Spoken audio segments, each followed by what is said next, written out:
Welcome back, night wanderers, to Nakora Nights. Tonight we're crossing into Ontario, a place of endless forests, silent lakes, abandoned highways, and shadows that move where there shouldn't be shadows at all. People think of Canada as peaceful, quiet, safe, but the stories we're about to open, they paint a very different picture. These are 10 true Ontario horror stories, real encounters from locals, hikers, hunters, and late-night travelers. A cabin in Muskoka, where something scratched the walls all night, from the inside.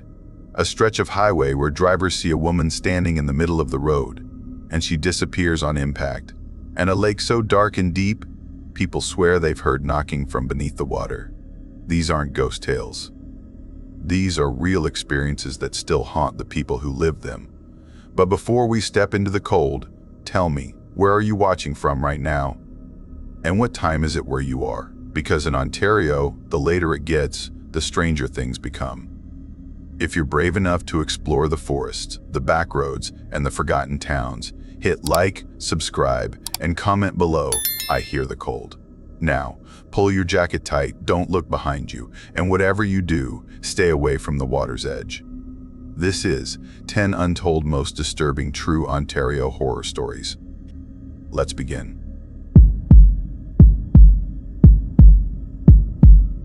I knew something was off in Toronto the moment the elevator doors shut and the hallway went quiet like a held breath. It was Halloween, but our place did not look like Halloween. No lights, no pumpkins, no candy, no laughter at the door. My older brother Rayhan was in the hospital again because his leg was still healing wrong after surgery, swelling up and burning with pain. My mom stayed with him overnight. My dad was stuck at work, and I was told to stay home alone for the first time. They kept saying I was old enough, but they said it the way people say things when they need to believe it. Our condo building sat near Queen Street, one of those older towers with beige carpet in the halls and buzzing ceiling lights that never felt fully bright. The kind of place where you hear your neighbor's TV through the wall and smell someone's cooking in the elevator. It should have felt safe because there were cameras in the lobby and fobs for the doors, but that night it felt like all those safety layers were just thin paper.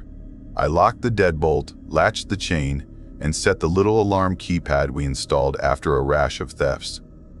The beep from the system was supposed to comfort me. Instead, it sounded like a tiny nervous cough. To distract myself, I decided to do laundry. It was a dumb choice, but I wanted the night to feel normal. The laundry room was downstairs, past the gym nobody used, near the door that led toward the parking garage. You needed a fob to get in. There was a single camera in the corner, a cheap one that blinked red like a sleepy eye. I carried my basket down around 9:15 p.m., scanned my fob, and stepped into the laundry room. The air smelled like warm detergent and damp fabric. I loaded my clothes, started a cycle, and watched the door shut behind me. For a second, I had the weird thought that the door sounded too final, like a vault closing. On my way back, I noticed a man in the lobby near the mailboxes. He wasn't doing anything, just standing there, hands in pockets, hood up, face angled away from the cameras. He looked like he was waiting, but not for a friend. Waiting like a hunter waits, quiet and patient. When I walked toward the elevator, his head turned slightly like he was counting my steps. I got into the elevator fast and hit my floor. The doors closed. The mirrored wall showed my reflection, pale and tense, and it also showed something else. A shape behind me that wasn't there. I spun around. Nothing, just my own fear playing tricks. Back inside my unit, I turned on the TV for noise and tried to relax. I texted my friend Samir and told him I was alone. He came over with chips and 2 sodas, acting like it was a regular hangout. We played games, laughed too loud, and pretended my brother wasn't in pain and my parents weren't breaking into pieces in slow motion. Samir left around 11:50 p.m. because his aunt was picking him up. I walked him to the door, listened for footsteps in the hall first, then opened it. He stepped out and waved before walking to the elevator. I watched the doors close around him and felt the quiet rush back in like cold air. I locked up again, double-checked the chain, then sat on the couch with the TV low. Outside, the city noise had faded. Halloween was ending. People were going home. The building settled into the late-night hush where every sound feels like a secret. At 2:17 a.m., someone knocked on my door, 3 sharp taps. I sat up fast. My heart started pounding, hard enough that my ears filled with blood noise. Nobody knocked like that in our building. Neighbors texted. Delivery people didn't come this late. Even drunks usually leaned on the doorbell and laughed. I stayed still and listened. No footsteps. No voices. I crept toward the door and whispered, "Who is it?" Silence. I didn't open it. I didn't even touch the knob. I went back to the living room and opened the indoor camera app, even though it only showed my own dark room and the front door. It couldn't see the hallway. It couldn't show me who was outside. But it could prove what happened if the door opened. I texted my mom. Someone knocked on the door. "I'm okay, just scared." No reply. The knock came again at 2:21 a.m., louder and slower, like the person wanted me to come close. I stepped back, my eyes on the locks, and then I heard something that made my stomach turn. A soft scrape against the door, like fabric dragging along it. Like someone leaning in, then a quiet click. Not the lock turning, not the deadbolt. A key sound, a testing sound. I covered my mouth with my hand to keep from making noise. Another click. The knob moved a little, just enough to show intent, then stopped. Whoever was out there had a key that almost worked, or knew how to try without leaving marks. I backed away and grabbed the heaviest thing near me, a metal water bottle, holding it like it could save my life. Then a voice came through the door, so calm it felt wrong. "Do you remember me yet?" My body went cold from scalp to toes. That line didn't sound like a prank. It sounded personal, like someone who had practiced it. I didn't answer. I couldn't. After a long pause, I heard footsteps moving away, slow and steady, not running, not panicking, like whoever it was felt comfortable in my hallway. A moment later, I heard the elevator ding, then silence. I checked the locks again. Everything was still locked. The chain was still on. The alarm keypad showed no alerts. It didn't make sense. I stayed awake for a while, watching the door, listening for sounds, checking my phone again and again. Around 3:12 a.m., exhaustion hit me like a wave. Fear burns you out, and once it burns through your energy, your body shuts down without asking your permission. I went to my room with my phone in my hand. I didn't even change. I just climbed into bed and stared at the ceiling until my eyes closed. I sleep deep. Once I'm out, I'm gone. Morning light woke me up around 10:15 a.m. My phone was on my bed, unlocked, the camera app open. That made no sense. I didn't remember unlocking it. I didn't remember recording anything. Then I opened my gallery and saw a new video file. Time-stamped 3:12 a.m. My breath caught in my throat. I hit play. The video showed my bedroom from the foot of my bed, not from the angle my phone would get if it fell. This was held by someone standing there. The flashlight beam moved slow and careful, sliding over my blanket, my legs, my chest, then my face. I was asleep, mouth slightly open, breathing steady, totally unaware. I felt sick watching myself like that, like I was seeing a dead body that just happened to be me. Then the camera flipped. A clown mask filled the screen. White face, cracked paint, red smile too wide, eyes like holes. Up close, the makeup was smudged, like sweat had run through it. The person wore gloves, dark and smooth, no skin showing. They raised a kitchen knife into frame. Our knife. I recognized the handle's chipped spot immediately. The clown pointed the blade toward my sleeping body in the background, like they were showing a prize. The video shook slightly, like silent laughter. Then it cut out. I dropped the phone and stumbled out of bed. My hands were numb. I ran to the front door. Locks intact, no damage. Alarm still armed all night, no logs. No alerts. It was like the building itself was lying for whoever did this. My mom answered my call on the second ring. When I sent her the video, her voice turned sharp with panic. "Stay inside. Lock yourself in. I'm coming now." She came fast, face pale, eyes wet, jaw tight. She hugged me like she was trying to hold me together. Then she called the police. 2 officers arrived and watched the video. One tried to call it a Halloween prank. My mom's voice snapped when she replied, "A prank with a knife in my child's room." They searched the unit and found no forced entry. Then one officer asked about keys and maintenance access. That made my mom go still. The building had a habit of careless management. People lost keys. Contractors came and went. The officer checked the service closet across from our unit because I told them the lock on it was broken. The door opened too easily. Inside was a mess of cleaning supplies and old tools. Behind stacked boxes, there was a narrow gap in the wall space, a maintenance crawl path that ran between units like a hidden hallway. There were fresh scrape marks near it. I stared into that black gap and understood something that made my stomach clench. Someone could move inside the building without being seen in the halls. Someone could slip through spaces meant for pipes and wires. Someone could wait. The police filed a report and told us to stay somewhere else that night. So my mom took me to a hotel near the hospital again. We didn't tell Rehan the truth. We told him some weird Halloween stuff happened, nothing serious. He believed us because he needed to. I didn't. Because the next part started quietly, like a slow poison. A few days later, my clothes began going missing from the laundry room. Not the whole load, just little things. A sock, a shirt, underwear. Stuff that made you doubt yourself, stuff that could be an accident. I tried to ignore it until the day my hoodie vanished, the one Rehan gave me before his surgery because he said it would keep me warm. I stayed near the laundry room the whole time, watching the machines, listening. When the cycle ended, I opened the dryer. The hoodie was gone. I felt that same cold shock in my spine. Building security finally agreed to check CCTV with us. We watched the footage. It showed me entering the laundry room with my basket. It showed me leaving. Then, later, it showed a man slipping in right after another resident opened the door. He didn't use a machine.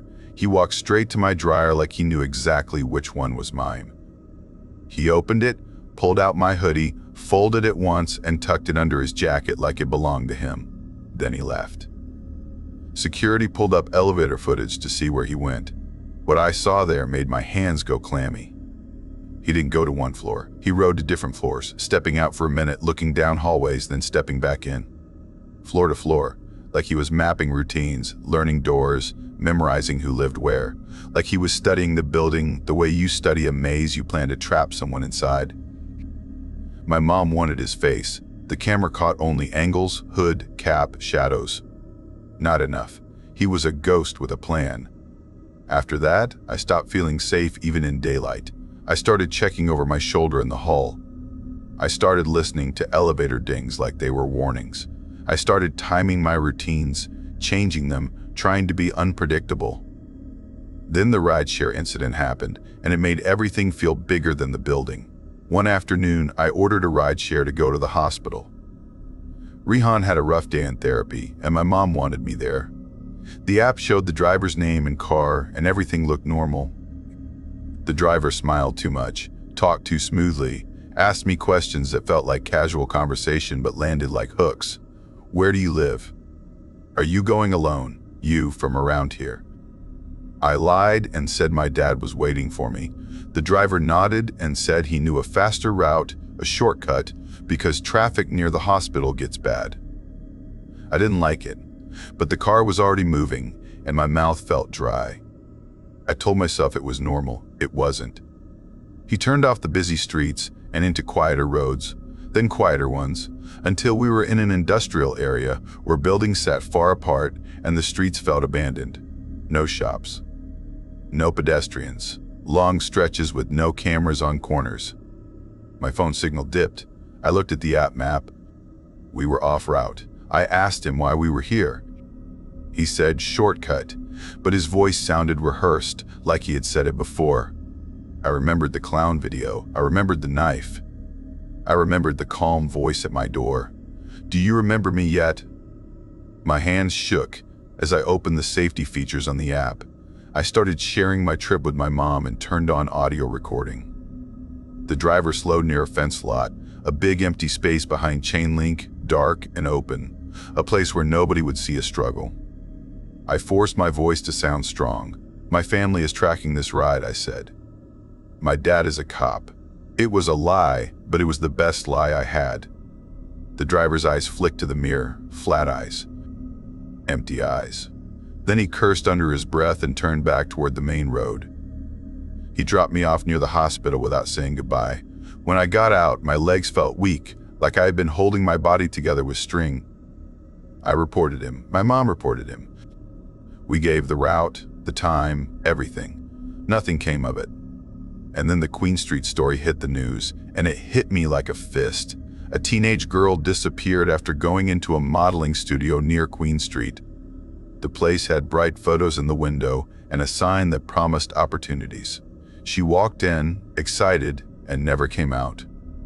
Days later, her phone was found outside a shelter, not smashed, not stolen, placed carefully, like a message. The phone had been wiped clean, like someone wanted her erased, not just missing. When I read that, my mind connected the dots in a way I didn't want. The building stalker, the rideshare driver, the missing girl. Different places, same feeling. Someone watching routines. Someone choosing spots with no cameras. Someone leaving just enough proof to scare people, but not enough to catch them. Halloween had been the warning, and the real horror was that Toronto was full of hiding places. Then the final piece arrived, exactly when my body was weakest. One night I woke up at 2:43 a.m. For no reason, no noise, no dream. My eyes just opened like a switch flipped. I checked my phone, 2:43 a.m., and I heard 3 gentle taps on my door, soft, patient. I held my breath and listened. Then the voice came through, barely louder than a whisper. "Do you remember me yet?" I crawled to the peephole and looked. A clown mask stared back. So close the glass fogged slightly from its breath. I backed away, trembling, and grabbed my phone. My screen lit up with a notification. A new video saved. Time-stamped 2:43 a.m. My thumbs hovered over it, but I couldn't press play. Because I already knew what I would see. Me, asleep. A flashlight, a mask, and something in their hand raised like a promise. I didn't open it. I called police, shaking so hard I could barely speak. My mom rushed back from the hospital again. Security checked cameras. The hallway footage at 2:43 a.m. showed nothing. No clown, no person, just an empty hall. But when my mom arrived and hugged me, I felt something in my pocket, not my phone. Something cold and small. I pulled it out with shaking fingers. A single hoodie string, blue, the same color as the hoodie that vanished from the laundry room, tied into a neat little knot, like a bow. Like proof that someone could reach into my life, take what they wanted, and leave pieces behind whenever they felt like it.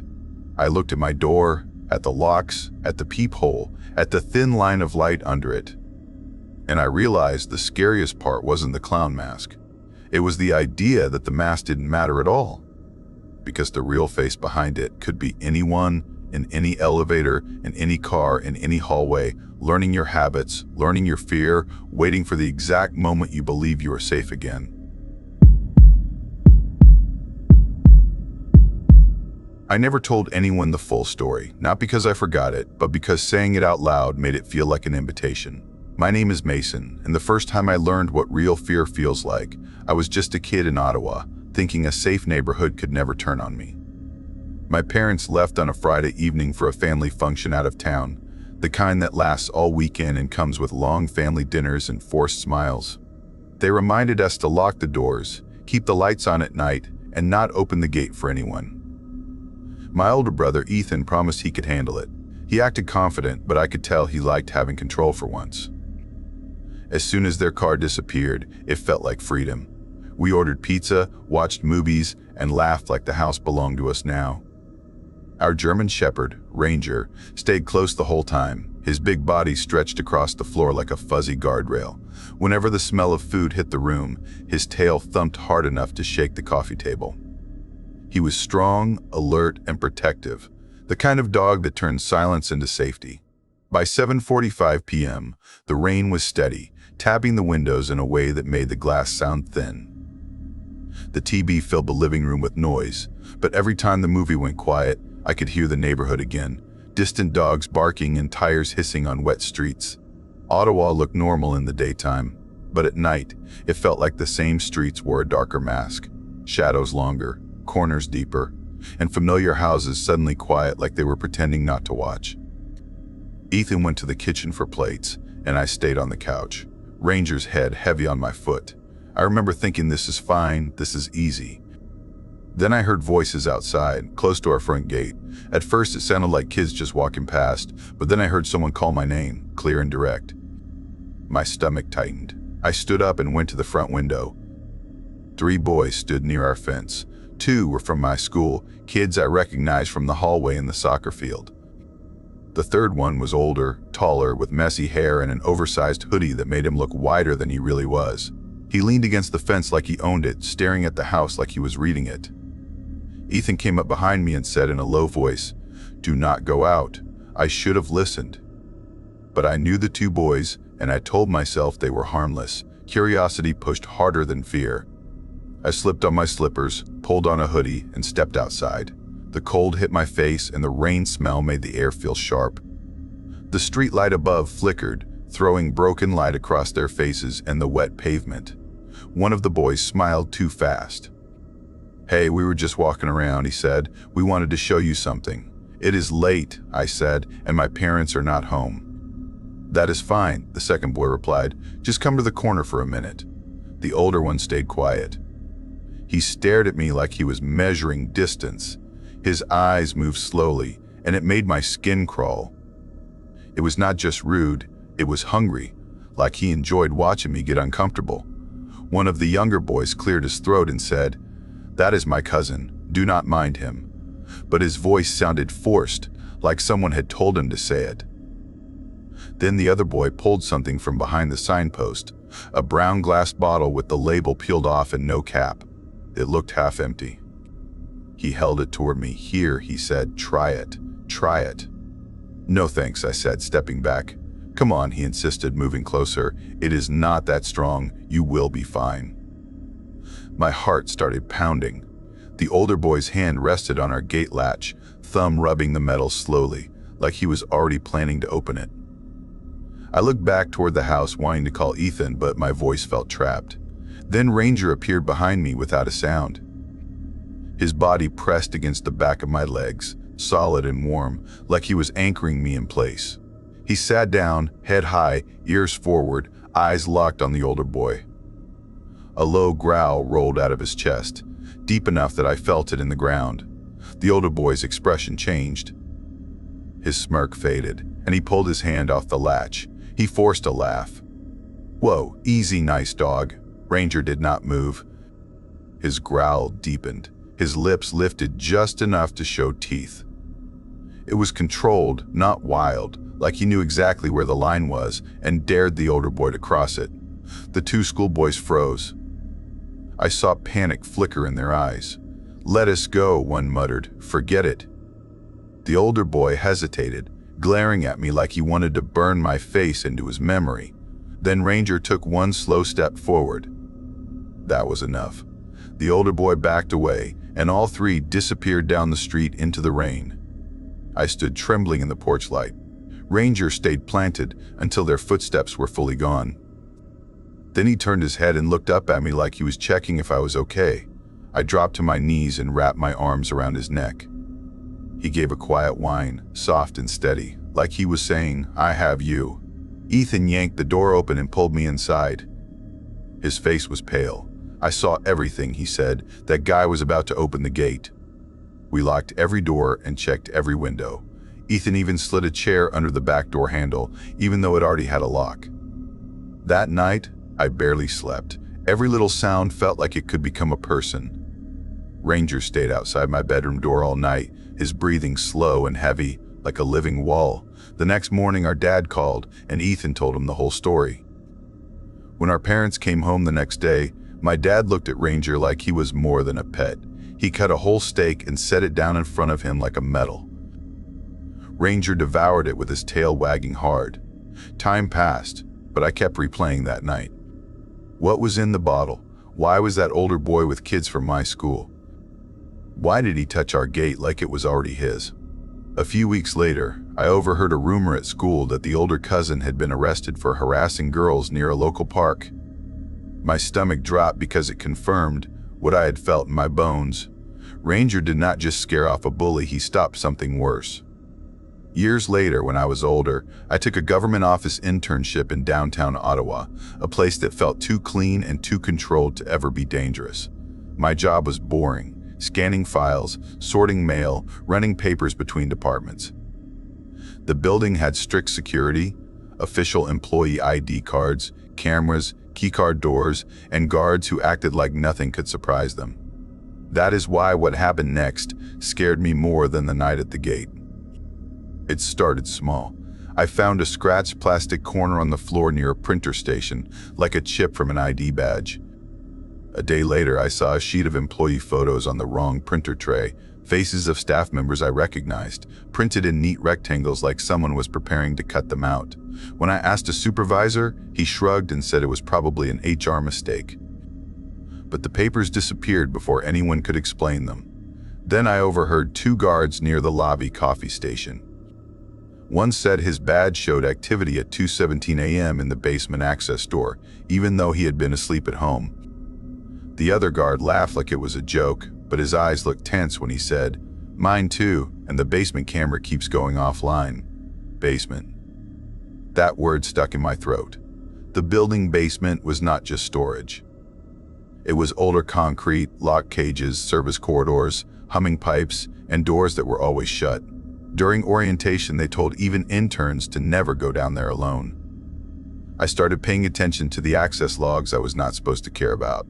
On a screen near an admin desk, I saw repeating entries for basement access at hours no real employee would choose. 2:17 a.m., 3:12 a.m., 1:46 a.m. The badge numbers matched real staff. People I knew left by 5 p.m. like clockwork. Someone was cloning employee ID cards and using them at night to enter the building basement. I tried to tell myself it was not my problem, but the feeling followed me home like a smell you cannot wash off. I started checking behind me on sidewalks, listening too hard in elevators, watching reflections in dark windows. Around the same time, a woman in my area started talking online about something that made my skin prickle. She was a jogger who ran the Rideau River path early in the morning. She posted that for 3 mornings in a row she had seen the same gray van parked near the trail, engine running, no driver inside. She said it faced the path like it was waiting for someone. People commented that it was probably nothing, but she replied that it felt wrong, like the van was watching without needing a person in the seat. On the 3rd morning, she took a picture. The van looked plain, but the empty driver's seat in the photo made me feel weirdly sick, like the air inside it was occupied even if nobody was there. I told myself not to connect things, but my brain kept linking them anyway. Someone using access they should not have, someone waiting in silence, someone moving around when others sleep. Then the last piece arrived, and it hit me like a punch. I got a text from an unknown number, and it said, "You ate spaghetti today." My stomach dropped because it was true. The cafeteria lunch special, a small tray, a plastic fork. I had eaten it without thinking. I stared at the screen until my hands went cold. A second text came a minute later. "You wiped sauce off your sleeve." I felt like someone had put a hand over my mouth. I looked around my apartment even though I was alone. The curtains were closed. The door was locked. Still, I felt observed. The next day, another text came. "You sat near the window at lunch, and then you looked at the basement door longer than you should." I stopped breathing for a second. That detail was too specific, too personal.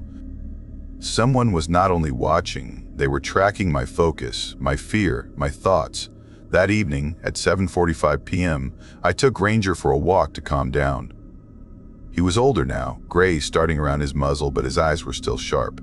We walked toward the river path, and my chest tightened the moment I saw it. The gray van was parked again, engine running, no driver inside. Ranger stopped. His body stiffened. That deep growl rose again. The same sound from years ago, the sound that meant danger was real. The van did not move, but the engine tone changed slightly, like a breath hitching. I turned around and walked away fast, not running, just moving like I belonged there, because panic makes you a target. Ranger stayed close, shoulder brushing my leg. I did not look back until we reached a brighter street. When I got home, my phone buzzed. "Good choice," the message said. My throat went dry. I sat on the floor with Ranger beside me, and I felt the same helpless fear I felt when I was a kid on the porch, except now I knew how big the world was and how many doors could be opened with the right key. That night I slept in short, broken pieces. Ranger lay near my bed, ears twitching at every small sound. At 2:17 a.m., my phone lit up again. "Basement is easy," the text said. I stared at it, heart racing. 2:17 a.m.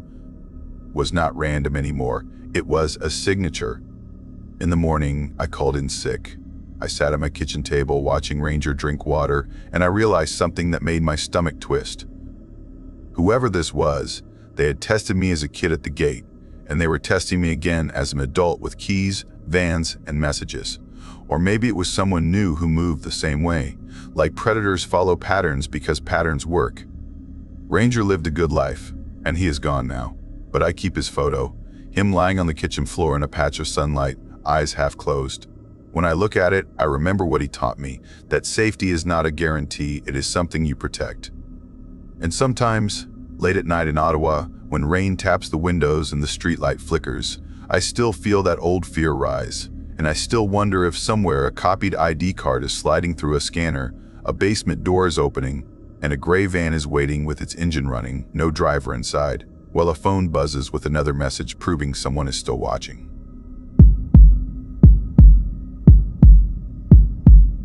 I never liked long hallways. Maybe it's because of the old apartment I grew up in, the one on Lakeshore Road in Mississauga, where shadows stretched too far under flickering lights. But that's not where this began. I can't even say where it really started. All I know is that the more I try to forget, the closer it feels, like breath on the back of my neck. My grandmother, Nora, was the toughest woman I knew. She raised 3 kids alone after her husband died in a factory accident. She worked as a hospital janitor for almost 40 years, cleaning rooms where people took their last breaths. She said the smell of bleach could hide anything, but even she had fears she couldn't scrub away. There was one dream that followed her through every decade of her life, the same dream that somehow reached me, even years after she was gone. She used to tell me about it when I was little, usually around 2 in the morning when I couldn't sleep, and she'd already been up, drinking tea at the kitchen table. The old clock would tick too loudly, the wind would rattle the window, and her voice would come out low and tired. She said she'd be walking down a long hallway where the lights barely worked, and the deeper she went, the heavier the air felt, like it was pressing against her chest. At the end, she'd turn left, open a door, and then nothing. She'd wake up shaking, her nightgown damp with sweat. She never saw what waited beyond the door. She said she had that dream all her life. As a little girl living near Port Credit during the hard years when money was scarce. Then later, when she was raising my mom and uncles, taking buses through snowstorms to scrub floors at Trillium Hospital. Even when she was old and retired, she'd sometimes mention it like a joke, said maybe it was the brain playing tricks. But her eyes never laughed. They looked far away, like she was still in that hallway. When I turned 26, I started dreaming it too. I didn't tell anyone because it sounded crazy, but every few months I'd see it clear as day. The same flickering bulbs, the same echoing footsteps, the same dread that made it hard to breathe. I'd wake up gasping, heart pounding, hands cold.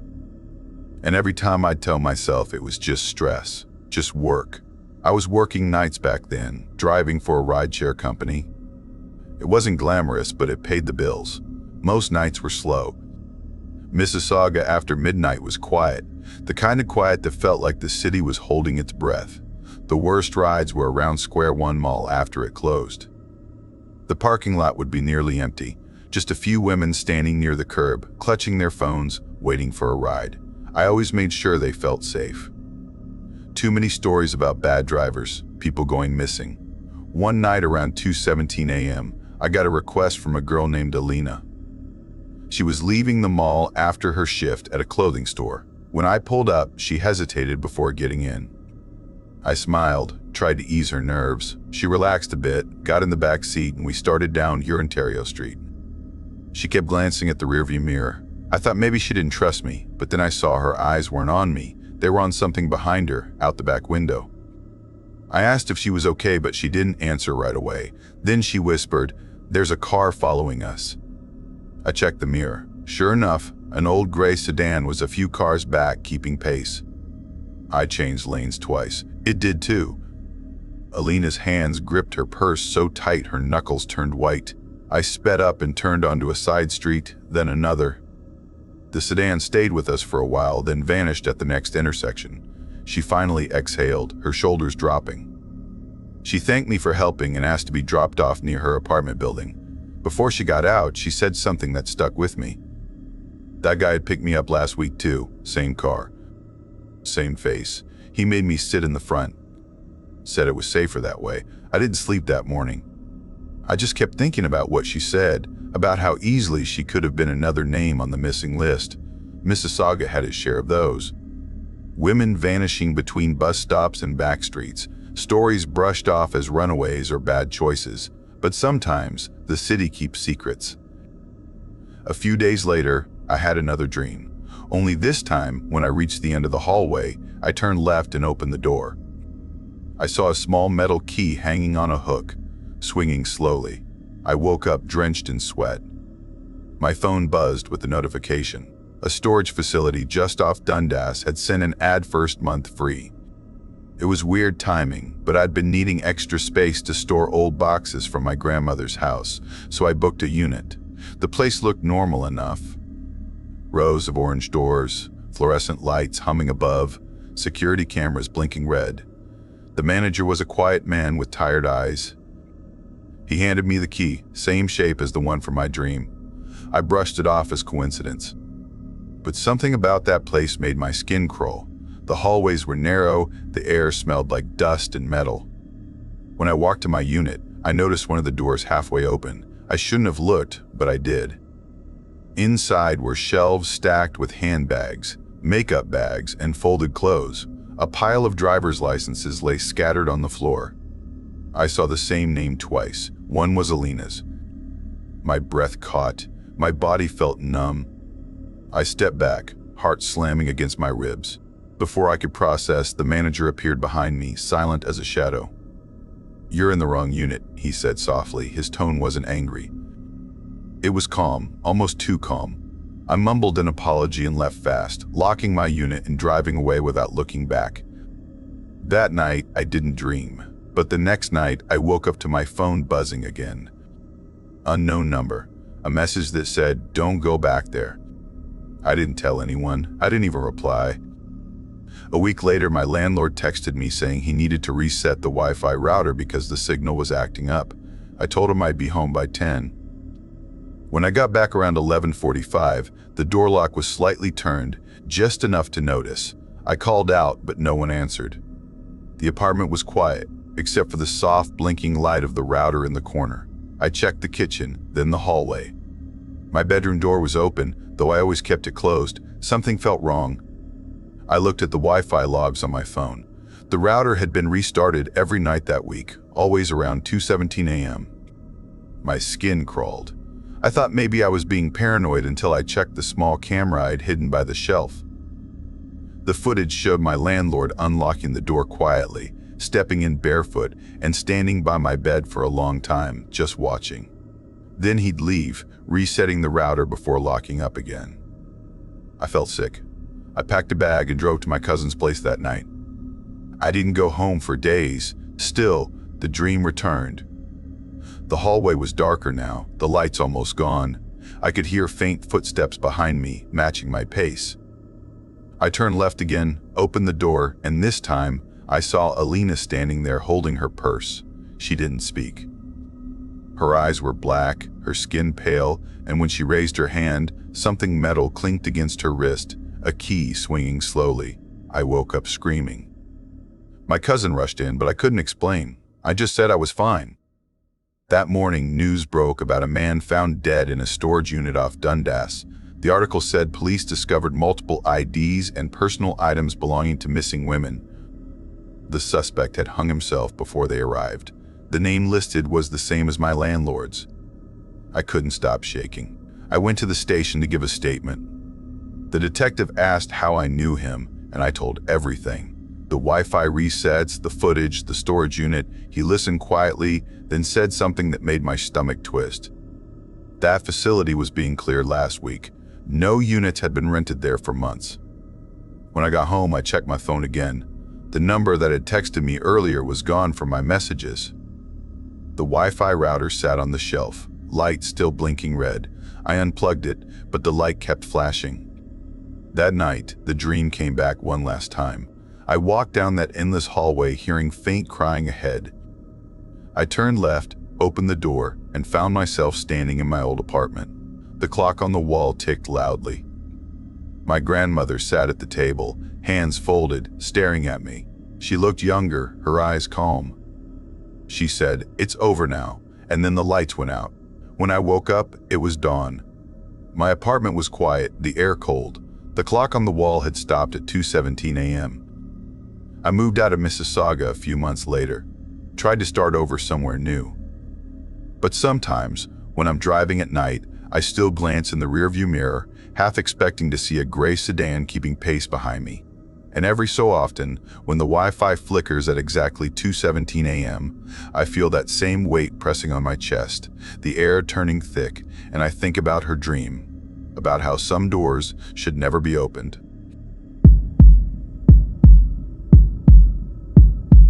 I never liked silence, but that night in Brampton, it felt like the whole world had gone quiet just to listen to me breathe. I was 17 then, still holding on to that last bit of childhood that let me go trick-or-treating without feeling stupid.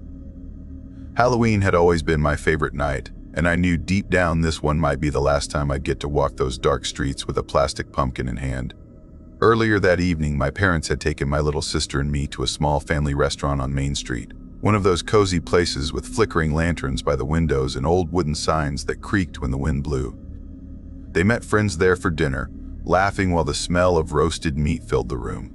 I didn't eat much, just played with my fries and checked my phone, waiting to go home so I could start my real night.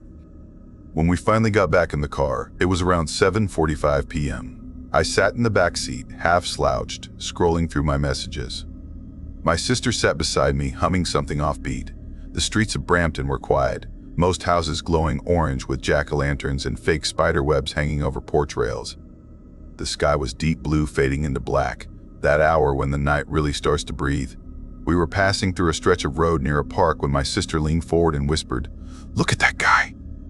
I glanced up. About 20 feet ahead, on the right side of the road, walked a man dressed entirely in silver. Not shiny, not sparkly, just dull metallic gray, like steel left out in the rain. His clothes, his gloves, even his face, all painted the same ghostly shade. He moved stiffly, one arm bent, the other frozen near his leg. For a second, I thought he was one of those street performers that stand still for money downtown. But this wasn't downtown. This was our quiet neighborhood, and there were no crowds or lights, just him walking under the dim street lamps. "That's weird," I said under my breath. My sister giggled nervously. "Maybe he's lost or looking for kids." My mom gave a small laugh, but it didn't sound natural. As our car passed him, the headlights rolled over his silver-painted face. His eyes flicked up, quick, sharp, aware. His lips didn't move, but it felt like he was watching me directly, even when the car kept rolling past.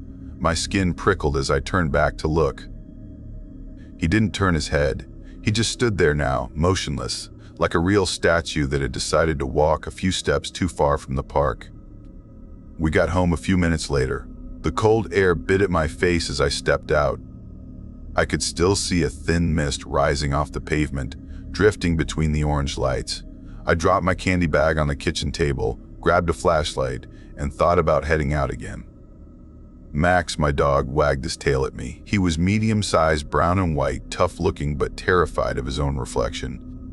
I clipped on his leash anyway. It made me feel safer, even though I knew he'd run before fighting anything. We started down the street. The night air was colder now, and most of the kids had already gone home. A few houses still had their porch lights on, glowing faintly behind carved pumpkins. I knocked at a few doors, got some candy, smiled at some tired adults in costumes that looked more like pajamas than monsters. Max sniffed at every bush, every step slow. I laughed quietly. "Come on, buddy, you're too slow." When we reached the corner, I decided to take him back home. The streets were quieter now, just the hum of a faraway car and the faint rustle of leaves skipping across the pavement.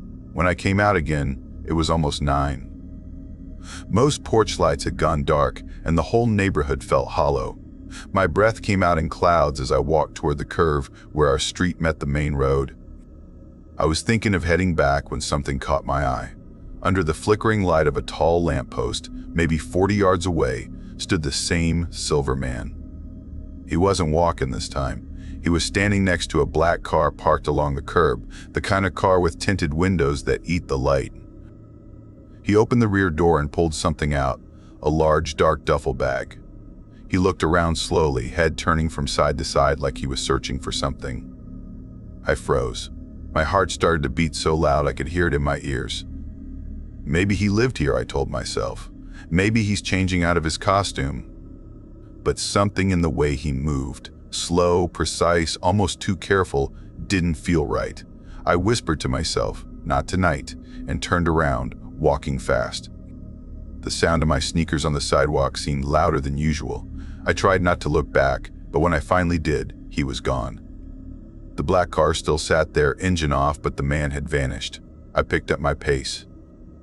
The air felt heavier, pressing against my skin. I turned down another street, one with fewer lights, hoping to cut through and reach home faster. That's when I heard it, the engine starting. A deep rumble echoed behind me. My body went cold. I turned slightly, just enough to see headlights glow far down the road, moving toward me, slow and steady. The same car. I walked faster, trying to look casual. My hands shook inside my jacket pockets. The car rolled up behind me, crawling like a shadow that didn't want to be seen. As it came closer, the tinted window slid halfway down. Inside, I saw the dull reflection of silver paint. My throat tightened. I crossed the street quickly, cutting through a driveway, trying to disappear between parked cars. The engine purred softly, then stopped. I ducked behind a tree, peeking just enough to see the car sitting still, lights on. Then the door opened. Footsteps. Slow, heavy, scraping against the asphalt. Every instinct in me screamed to run, but I stayed low, breathing shallow. A shape moved near the car, a silhouette, the silver man stepping around to the back. He paused, looking down the street like he was waiting for someone to appear. Then, from another house down the block, a porch light flicked on. A man's voice called out, "Hey, is that you, Danny?" The silver man froze, then suddenly turned, slipped into the car, and the engine roared. Tires screeched as he sped off into the dark. I bolted. I ran toward that porch light like it was heaven itself. The man on the porch blinked in surprise, still holding a bowl of leftover candy. I gasped out that I was heading home, waved awkwardly, and didn't stop moving until my house came into view. Inside, my parents were watching TV, laughing at some sitcom. They didn't notice how pale I was or how my hands trembled as I locked the door behind me. I went straight to my room, turned off the lights, and looked out the window. The street was empty again, calm and silent, like nothing had ever happened. But my heart still raced. Every sound outside the wind, the faraway engine made me flinch. That night, I barely slept. Every time I closed my eyes, I saw silver paint and dark windows. A few days passed, and I tried to forget it.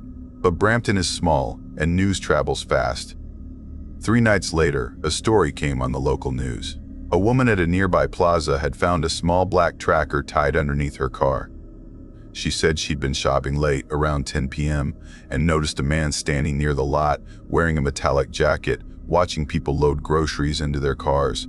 When police checked the footage, they said the man's face was covered in some kind of paint. My stomach twisted when I heard that. I started seeing shadows where there weren't any. Every night, I checked the driveway before bed, Once, when I took out the trash, I swore I saw something glinting under my car's bumper. I crouched down with a flashlight, but it was just a crushed soda can. Still, I couldn't stop shaking.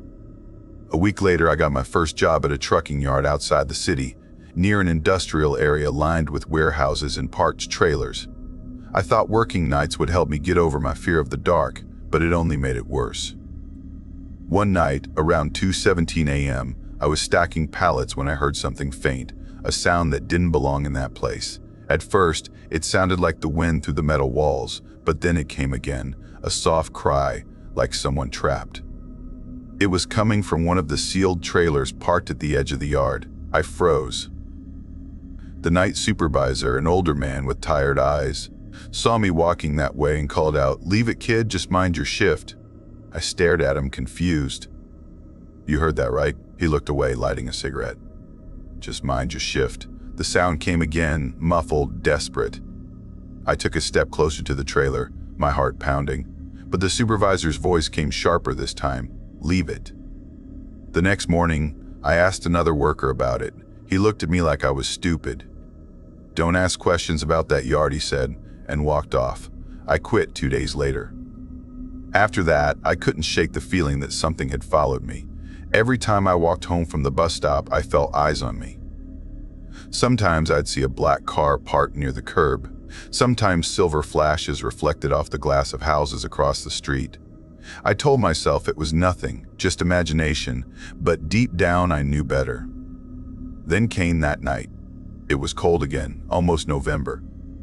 The streets of Brampton were wet with rain, the kind that made the asphalt shine. I was walking home from the plaza, my hoodie pulled tight, when I saw him again. Under a flickering streetlight near the corner of my block, a man stood still, his clothes dull gray, water dripping from his sleeves, the same slow tilt of the head, the same motionless stare. For a second, I thought I was dreaming. Then he started walking toward me. Every step echoed through the wet air, one after another, slow, steady, measured. I turned and ran. My shoes splashed through puddles, my breath ragged. Behind me, the footsteps picked up, fast now. I didn't look back. I just ran until I reached my door, slammed it shut, and collapsed against it. When I looked through the window, the street was empty. The next day, I told my parents. They said I'd been watching too many scary videos. My mom laughed, said maybe I was seeing that statue man again, and my dad smiled like it was a joke. That night, I set my phone camera to face the window and hit record before going to bed. When I woke up the next morning, the phone was still recording. I checked the footage, scrolling through the empty hours until something made me stop. Around 3:12 a.m., the streetlight outside my house flickered. A shape appeared in the corner of the frame. A man, painted silver, standing still in the middle of the road, facing my window. He didn't move. He didn't blink. He just stood there for almost a full minute before stepping out of view. I deleted the video. I don't know why. Maybe because part of me wanted to believe it wasn't real. It's been months since then, but sometimes when I drive through Brampton at night, I still see flashes of gray at the edge of the road. Sometimes, in the reflection of passing cars, I think I see silver eyes watching. And sometimes, late at night, when everything is still and the only sound is my heartbeat, I hear that faint scrape of footsteps on the pavement, slow and careful, like something waiting just outside the light.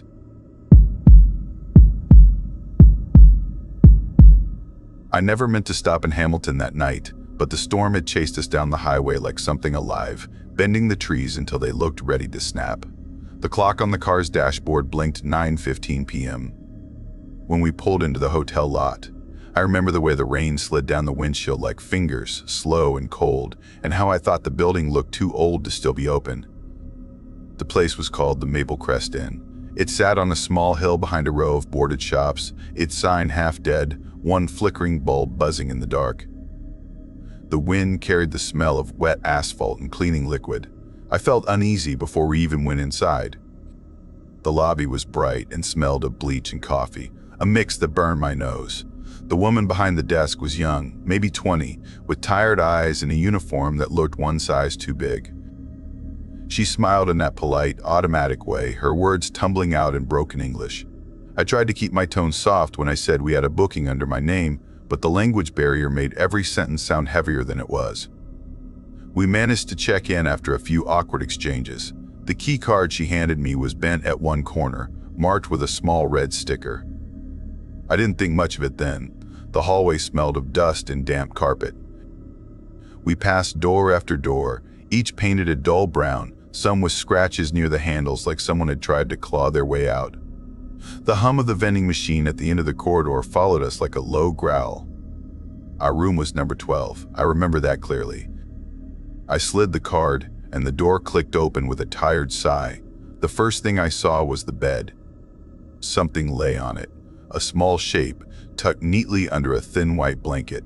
At first, I thought it was a doll, the kind my grandmother used to keep locked in a glass case. Blonde hair, pink cheeks, tiny hands folded together. But then I saw it move. The breath caught in my throat. I stepped closer, the floor creaking under my shoes.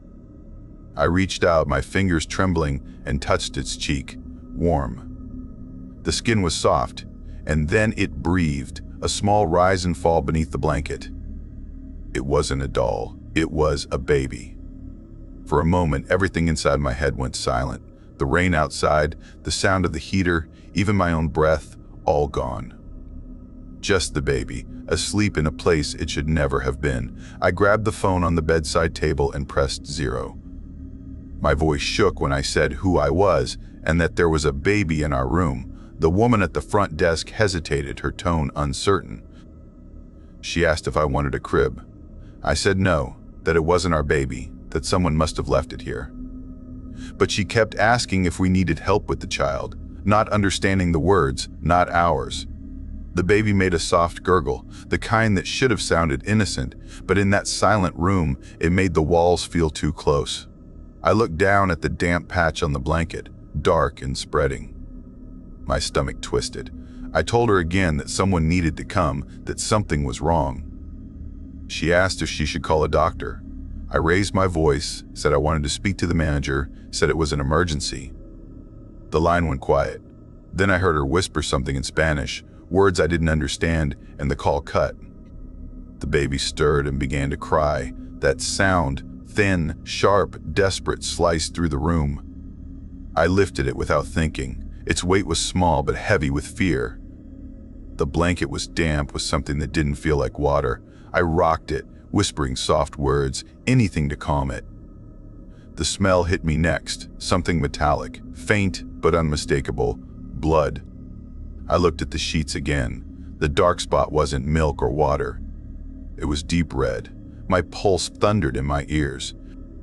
I told myself maybe the baby had a nosebleed, maybe it wasn't what I thought, but the warmth soaking through the blanket told a different story. I decided we couldn't wait. I told my husband we needed to take the baby downstairs.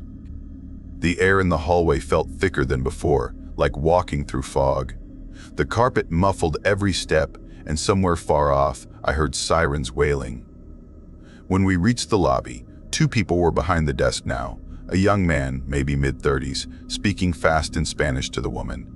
He looked at us, saw the baby, and his face drained of color. He said in English, "Please wait." Then he turned back to the woman and spoke quicker. She covered her mouth with her hands and shook her head. I rocked the baby gently, my arms aching. The smell of bleach was stronger here, almost choking. I pressed my finger into the baby's mouth, and it sucked, calming for a heartbeat. Then the hotel doors burst open. 4 men in green uniforms stormed in, boots slamming against the tile, guns at their belts. The noise was too sudden, too loud. They shouted in Spanish, pointing, moving fast. 2 came straight for me. Before I could speak, one ripped the baby from my arms. The other shoved me against the wall, twisting my arms behind me. The cold bite of metal closed around my wrists. The handcuffs clicked, final and cruel. My husband yelled. The translator tried to explain, but they didn't listen. Someone shouted something about a kidnapping. I tried to tell them we had found the baby, that it wasn't ours, that we were guests. But every word was swallowed by their voices, by the crying that filled the air like static. The baby's cries grew louder, sharper, until they didn't sound human anymore. The walls seemed to pulse with that sound. Then a scream tore through the lobby. A young maid ran in, her face pale, streaked with tears. Behind her came a man in a black coat carrying a small case. The maid's hands shook as she pointed at the baby. The police froze. The man, maybe a doctor, took the child and began checking it, whispering something too low to hear. The maid fell to her knees, crying so hard it looked painful. The tension broke like glass shattering. The police loosened their grip. Someone unlocked the cuffs, and my wrists burned with red marks. I stood there shaking, not knowing if I was free or still trapped in something worse. Later, the translator explained. The maid was new. Her babysitter hadn't shown up, and desperate to keep her job, she had brought the baby with her. She thought she'd tucked the child into an empty room while she cleaned, but she'd mixed up the numbers. She had left the baby in our room instead of the vacant one next door. When she came back and found it gone, she panicked and called the police. The misunderstanding had turned into a nightmare. For the next hour, the lobby was chaos, officers talking over one another, the maid clutching her child, the manager apologizing over and over until the words meant nothing. The baby was fine, the doctor said, just cold and scared. But I couldn't stop shaking. Every time I closed my eyes, I saw that wet patch on the bed and felt the cold metal around my wrists. The manager offered us a new room, free meals, an apology too rehearsed to matter. We went up without a word. I couldn't look at the bed. The blanket was gone, replaced with clean sheets that smelled too sweet. I lay awake listening to the wind scrape against the window. Sometime after midnight, I heard it. A faint tapping on the glass. At first, I thought it was rain, but the sound was too steady, too deliberate. 3 taps, pause, 3 more. I sat up, heart pounding, and looked toward the window. A shadow moved across the curtain. Tall, thin, wrong. I reached for the lamp, but the power flickered and died. In the dark, the tapping grew faster, like impatient fingers. I whispered my husband's name, but he was already awake, sitting up, eyes wide. We both listened. The sound was above us now. On the roof, someone or something was up there. I remembered the sirens from before, the baby, the blood. I tried to tell myself it was just the wind, a branch, anything ordinary. But then the fire alarm above the door gave a faint click. A red light blinked once. And I saw it. Inside the fake smoke detector, hidden behind the plastic, a small lens stared back at me. A camera. It was aimed directly at the bed. My breath froze. Someone had been watching. Maybe before we came. Maybe since the maid worked there. Maybe longer. I pulled a chair beneath it, climbed up, and pried the cover loose. The light flickered, then died. But for a second, I saw something carved inside the casing, tiny letters etched into the plastic. It said, "Room 12 belongs to her." The chair wobbled. I nearly fell. I didn't tell the manager. I didn't want to hear another empty apology. We left before sunrise, the road slick with rain, the town still sleeping. The baby's cry echoed in my head, mixed with the click of metal, the blink of that red light. But the story didn't end there. 2 weeks later, I got an email from the Maple Crest Inn. The subject line said, "Thank you for your stay," but there was no text in the message. Just an attachment, a single photo. Me, holding the baby. Taken from above, through the smoke detector's camera. That night, I smashed my laptop screen, but the image burned in my mind. The angle, the clarity, the way my face looked, too pale, too distant, like I wasn't there at all. I thought that was the end of it, until 3 nights ago. At 2:17 a.m., I woke to the sound of tapping on my bedroom window. Not soft, not random. 3 slow knocks. Pause, 3 more. When I turned on the light, there was nothing outside but the reflection of my own terrified face. And above my bed, I saw it again. A red blink. I never believed houses could hold memories until I stepped into the one my mother now calls home. She remarried 2 years ago after living alone for more than a decade. My father died young from a heart attack, and for the longest time, it felt like she had sealed her heart away. Then came Thomas. He appeared suddenly, a retired engineer from London, Ontario, with calm eyes and a patient smile. They met, dated, and married in less than 6 months. I barely knew him, but she looked happy again. That was all I wanted, so I tried to be supportive, even when something inside me whispered to slow down. After their wedding, she moved into his house on the far edge of London, in a quiet rural patch surrounded by forests and empty fields. A few weeks later, she invited my fiancée, Lily, and me for a long weekend to meet Thomas properly. I agreed, hoping maybe the unease I felt would fade once I saw them together. The house looked like a dream when we arrived late Friday afternoon, sun dipping behind endless trees. It was big, modern, all sharp corners and tall glass. A gravel road twisted up to it, and wind carried the smell of pine and cold earth. It should have been peaceful, yet from the moment I stepped through the front door, the air pressed down on me, like invisible weights sitting on my chest. I told myself it was nothing, probably my nerves. Thomas greeted us warmly, a large man with a deep voice and kind gestures. My mother seemed radiant beside him, lighter than I'd seen her in years. They gave us a full tour, showed off the polished kitchen, the wide living room filled with pale light, and the guest room upstairs that would be ours. Everything gleamed like new, yet something about the place felt too clean, too staged, as if nobody had really lived there. When night fell, the air changed. It wasn't loud, just heavy. The silence inside the house carried an edge, like holding your breath too long. I brushed it off, tried to enjoy the evening. Thomas told stories over dinner, old projects, near misses on job sites, and we laughed politely. But when Lily and I went upstairs later, the hallway lights flickered faintly, like they were dimming in rhythm with my pulse. Our room had one large window looking over the back field, endless and dark. No blinds, no curtains, just open black glass. We showered before bed. Lily stood behind me, then froze. Her voice was quiet when she asked, "What happened to your back?" I turned toward the mirror, steam clouding the glass. Between my shoulder blades was a bruise, deep purple, shaped like fingers spread wide. I told myself I must have bumped something. But my chest tightened, the same unseen weight pressing harder. We got into bed, but sleep refused to come. That wide window bothered me most. The darkness beyond it felt alive, like if I stared too long, I'd see movement, something tall and waiting. After half an hour of restless turning, I got up, grabbed an extra blanket from the closet, and pinned it across the window. Only when the field disappeared did I finally drift off. I woke at 3:22 a.m. to the sound of the doorknob turning. The door was locked. I knew it was locked.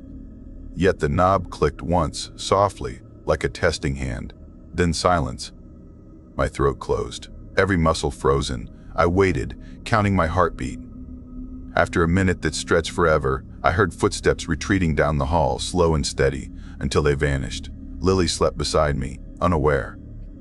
I lay awake until dawn, heart hammering against my ribs. Morning sunlight didn't help. The house looked brighter, but the air still carried that unseen heaviness. I said nothing at breakfast, pretending I'd slept fine. We spent the day outside, walking through the fields and trees, trying to shake it off. Under the sky, the feeling lessened, but each time we returned inside, it grew worse again, like the walls exhaled something poisonous. That night, after dinner, the mood in the house shifted darker. I caught my mother glancing over her shoulder a few times, as if hearing something faint. Thomas seemed perfectly at ease, humming while he cleaned dishes, but his calmness felt rehearsed. When Lily and I went upstairs, that weight returned stronger than before. I couldn't breathe properly. It was like the room itself was shrinking. I remember whispering that we should go home early, but she told me I was just anxious, that the trip meant a lot to my mom. When I finally fell asleep, my dreams were full of knocking. The next morning, I woke with tears running down my face before I even opened my eyes. Panic ripped through me. I sat up, gasping, whispering, "We have to leave." Lily tried to calm me, said I was overreacting, but I couldn't stay another second. Something primal inside screamed danger. I went downstairs, told my mom I felt sick, that we'd come back another weekend. She looked disappointed but worried too. Thomas tried to hide his confusion, but I saw something flicker behind his polite expression. We packed in minutes and left by 6:40 a.m., the sun barely breaking through fog. The moment we turned onto the main road, I felt lighter. It was like taking my first breath in days. For half an hour, neither of us spoke. Then Lily said quietly, "You know that bruise on your back?" It wasn't just a bruise. I stared at her. "It looked like a handprint," she said. Not random. Like someone pressed their hand there, hard, with fingers spread wide. Cold ran through me. I had no explanation. No one touched me that night. I didn't fall or bump anything. That bruise had come from nowhere. Weeks passed before I saw my mom again. She came down to London to meet me for lunch. I kept avoiding the topic, but she brought up visiting again, saying Thomas felt bad for whatever had scared me off. I tried to smile it away, but when she wouldn't drop it, I told her the truth. How the house made me feel, how the air felt heavy, how I woke crying without reason.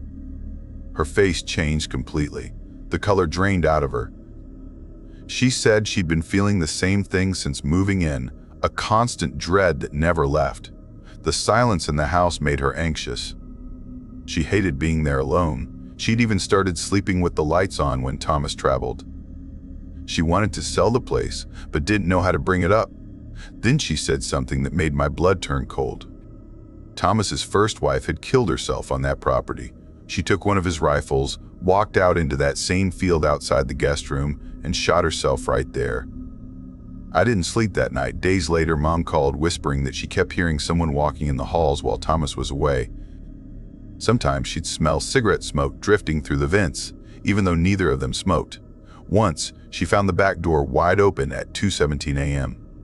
I told her to leave, to come stay with me, but she said she'd talk to Thomas first. Then I didn't hear from her for 2 days. When I called, no answer.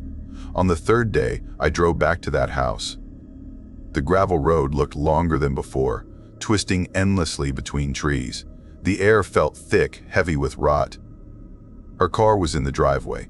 I knocked, called out. No response. I stepped inside. Every light was off. The silence inside the house was suffocating. The smell hid first stale smoke and something metallic beneath it. My chest tightened. I called again, my voice echoing through the hall. Upstairs, the door to the guest room was half open. Inside, the blanket I had nailed over the window still hung there, torn slightly at the corner. The air was freezing cold, colder than outside. My breath came out white. On the mirror above the dresser, someone had written 2 words in what looked like ash. Still hurry. I stumbled back, heart pounding. Then I heard footsteps behind me, slow and deliberate. I turned. It was Thomas. He looked pale, hollow-eyed, his clothes wrinkled, his hands trembling. He said my mother had gone to the city to stay with a friend, but his voice didn't sound right. It was flat, rehearsed, like reading from a script. I nodded slowly, pretending to believe him, then made an excuse to leave. The entire time he watched me, his eyes never blinking. That night, I got a message from my mother's phone. It said, "Staying with Emily tonight, we'll call tomorrow." Except I didn't know any Emily, I replied, asking which one. No answer. The next morning, police found her car abandoned outside a diner 30 kilometers away. Purse still inside, phone turned off. No sign of her. They questioned Thomas, who said she'd left suddenly after an argument. There wasn't enough evidence to charge him. Weeks turned into months. I kept dreaming about the house, that window, the field beyond it. Every time I saw a figure standing out there, tall and still, smoke curling from invisible lips. Lily tried to help me move on, but I couldn't. I needed to know. One night, almost a year later, I drove back. I don't know what I expected. Maybe closure. Maybe proof that ghosts don't exist. The house sat dark against the trees, windows like black eyes. The front door creaked open when I touched it. Inside, dust coated everything. Furniture covered in sheets. The air reeked faintly of cigarettes. I moved room to room, calling softly. Nothing answered. Upstairs, I went into the guest room. The blanket still hung across the window, now stiff with age. When I pulled it down, the moonlight poured in, cold and silver, illuminating the empty field. And there, just beyond the glass, stood someone. Tall, still, watching. My breath hitched. The figure took one slow step closer, face hidden in shadow. I stumbled back, nearly tripping over the bed. Then the smell hit again. Smoke, strong and sharp, filling my lungs. I coughed, gasped for air, and in that moment I heard the faint click of the door behind me closing. I turned too late. The knob locked itself. Panic clawed up my throat. I pounded on the door, shouting, but the room was shrinking, walls closing in, the air thick as water. I stumbled toward the window, desperate for light, but as I reached it, the figure outside lifted its hand, fingers spread wide. It pressed the hand flat against the glass. A perfect match to the bruise I once carried. I don't remember leaving the house. Somehow, I ended up outside, gasping in the dirt, the night air freezing. The field was empty. The window was dark. The house went up for sale months later. Some young couple bought it, said they wanted quiet country life. Last week, I got an email from the woman. She found my address on a document left in the attic. She wrote that she hoped I didn't mind her reaching out, but asked if the place had ever felt strange. She mentioned waking to find her bedroom door unlocked, even though she swore she'd locked it before sleeping. Said she sometimes smelled cigarette smoke through the vents. She added one last line. "Do you know if anyone ever died here?" I never wrote back. But every few nights, around 2:17 a.m., I wake to the faint scent of smoke drifting through my apartment vents, and I hear the soft turn of a doorknob that should be locked.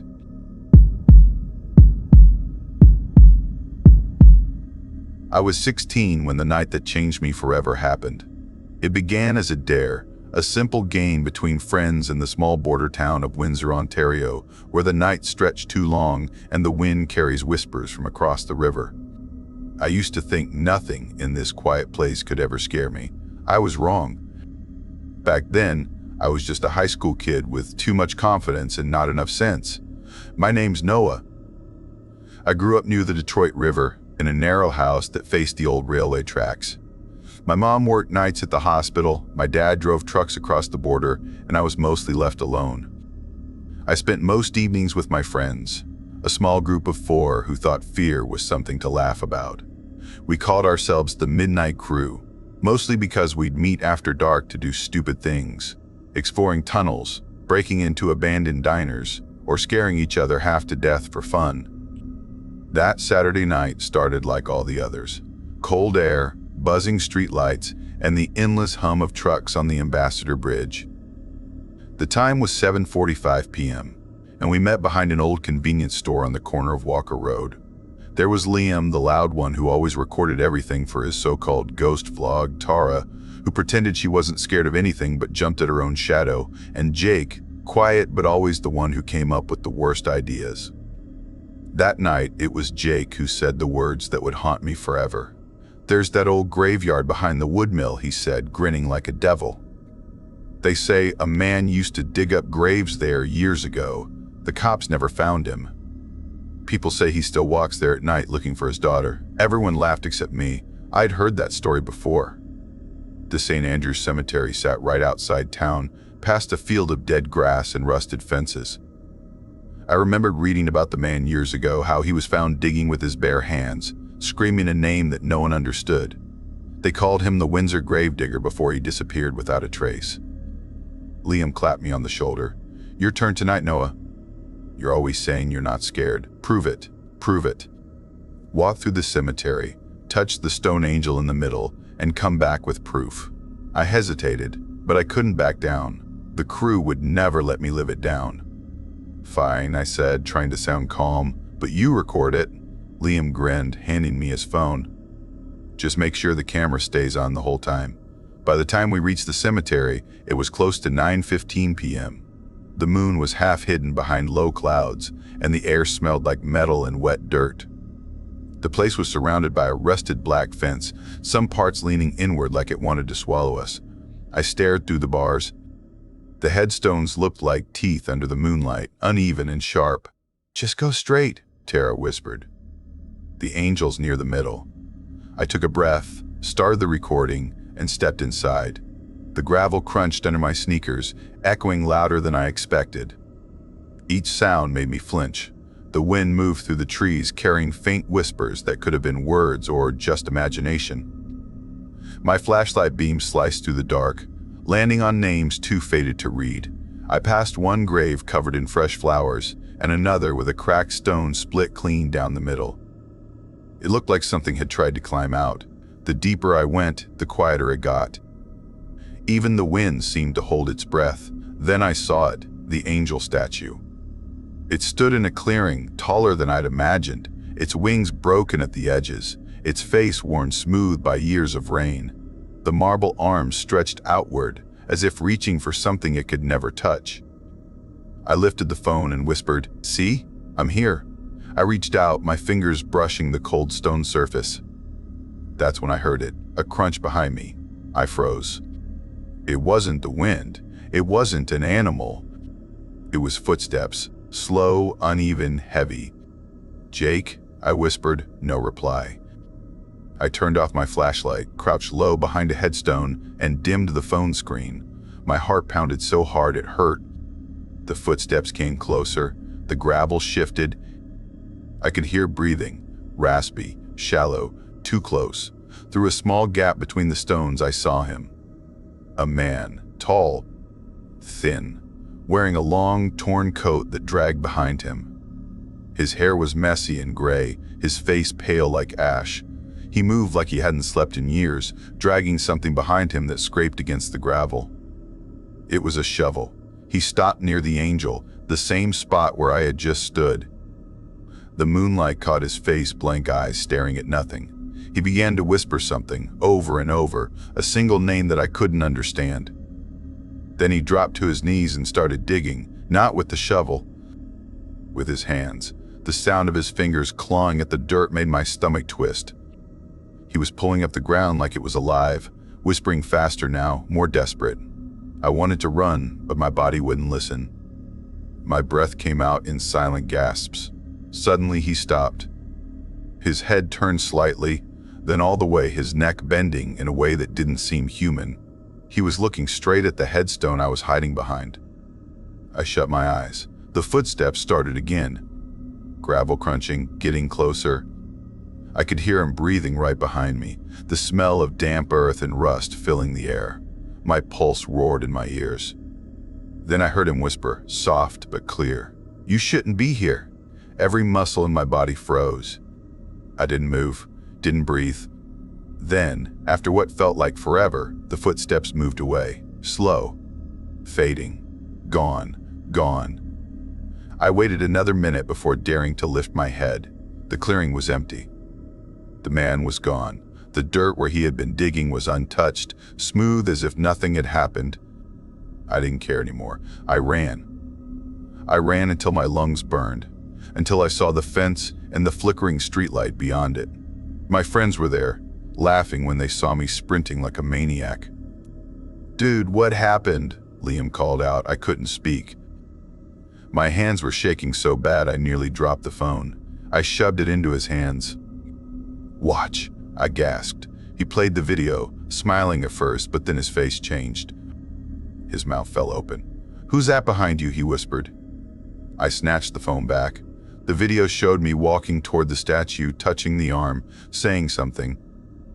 But when I turned the camera slightly, just for a second, there was a shape behind me, a blurred figure, tall, motionless, with a faint glow around it. I deleted the video right there. None of them believed what I'd seen, but I didn't care. That night, I couldn't sleep. The sound of his whisper wouldn't leave my head, so I searched online. I found an article from 15 years ago. It said a man named Tony Hale had been arrested at St. Andrew's Cemetery for trying to dig up his daughter's grave. She'd drowned in the Detroit River. He'd claimed she was still alive, trapped beneath the soil. He escaped from the hospital later that year. His body was never found. The next day, I told my mom I was sick and stayed home. Every time I closed my eyes, I saw his face. Those blank eyes. That whisper. But the story didn't end there. 2 weeks later, Liam called me at 3:22 a.m. His voice shook. "Noah, you need to see this." He sent me a video footage from his house camera.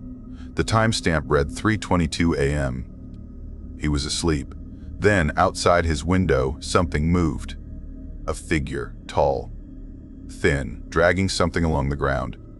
That same night, Tara texted me saying she heard someone knocking at her window 3 times. Each knock louder than the last. Jake stopped coming to school after that. His mom said he wasn't sleeping, said he'd wake up screaming that someone was digging in his backyard. I tried to convince myself it wasn't real, maybe just paranoia. But one night, I woke up to the sound of gravel crunching outside my house. My window faced the old railway path. I looked out. There was no one there. Only the moonlight on the tracks. Then I saw it, a shadow. Tall, thin, standing near the fence, the same way he had in the cemetery. The next morning, the ground by the fence looked disturbed, like someone had been digging. I started avoiding everyone. I couldn't sleep. I began walking to clear my head, ending up near the Riverside Motel, a rundown place near the water. Locals said it was used to smuggle people across the river after dark. That night, as I passed, I heard knocking coming from inside one of the rooms. 3 times. The sound came again at 3:22 a.m. Sharp. No one was supposed to be in there. The rooms were empty.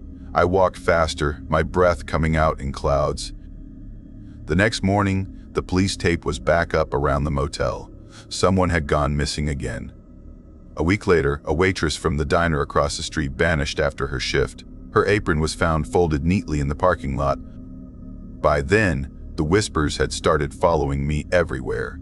In the wind, in the rustle of leaves, in the gravel under my shoes. I'd wake up at night to the faint sound of digging, always distant, always getting closer. I tried leaving Windsor, stayed with my cousin in Toronto for a while, but even there, the same thing happened. The smell of dirt, the sound of shuffling feet at night. And once, a whisper outside my door, "You shouldn't be here." No one believed me. My mom said it was trauma, that I needed rest. The therapist said it was anxiety, but deep down, I knew it wasn't just in my head. Sometimes I still dream about that cemetery, the broken angel, the whispering man, the grave that never seemed to stay buried. I wake up at the exact same time every night. 3:22 a.m. Every time, there's that smell again, wet dirt, iron, and something faintly sweet like flowers left too long on a grave. Last night, I checked my phone. The screen glitched. For a second, the camera turned on by itself.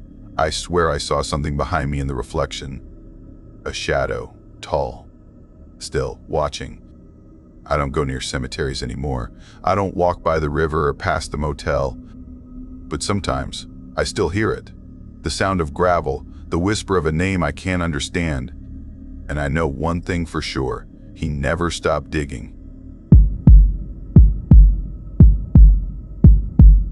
I never believed fog could feel alive, but that night in Kingston, Ontario changed everything.